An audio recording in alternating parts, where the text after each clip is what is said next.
Top of the third, Blake Snell's being interviewed, and pitcher Kevin Gausman is at the plate where he lays down this bunt, and Musgrove messes this up. And then Tatis reminds Joe to get a little pine tar real quick, because if you watch the replay, it just slips out of Joe's hand. Joe had the runner on second beat by a mile, but also Kevin Gausman is like 3 feet out of the box. So he could have bobbled it a little bit and still got Gausman out, but that's how bad this slip was that he couldn't recover in time to get a single out. But props to Gausman for busting it down the line. And listen to what Blake Snell had to say about him. Yeah, I don't know why he's running that hard. Let's relax here. I'm jogging. After that bunt, what? Blake Snell, if you're watching this and you want to sit down for a chat and be on this channel, let me know, because it'd be a pleasure to have this type of commentary. But all this matters because Musgrove gives up this bloop single that just barely drops in between the lines.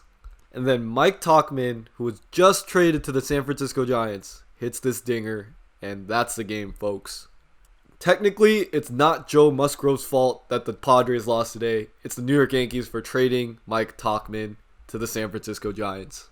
Hey, but just like Gausman was battling it out on the base paths today, I was reading about a different battle today in the book of Revelation, chapter 12.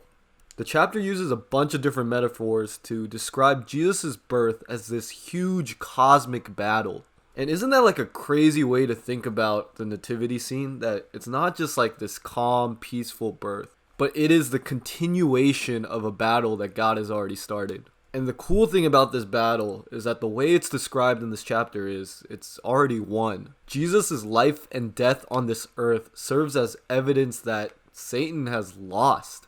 But in his desperation, he goes after other people now. Instead of going after God, he's going after his people. And my question to you is, have you been battling? Have you been fighting? Because this war is going on whether you like it or not. And the question is, will you fight for what is right? Will you fight against sin? Will you fight for what is pure? Will you stop cutting pages out of the Bible and start living out what you say you actually believe?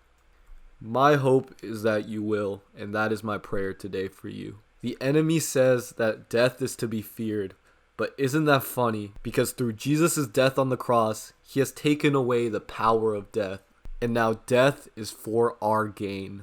I'm going to be at Petco Park tomorrow wearing a Yankee Sam 11 shirt. If you see me, come say hi.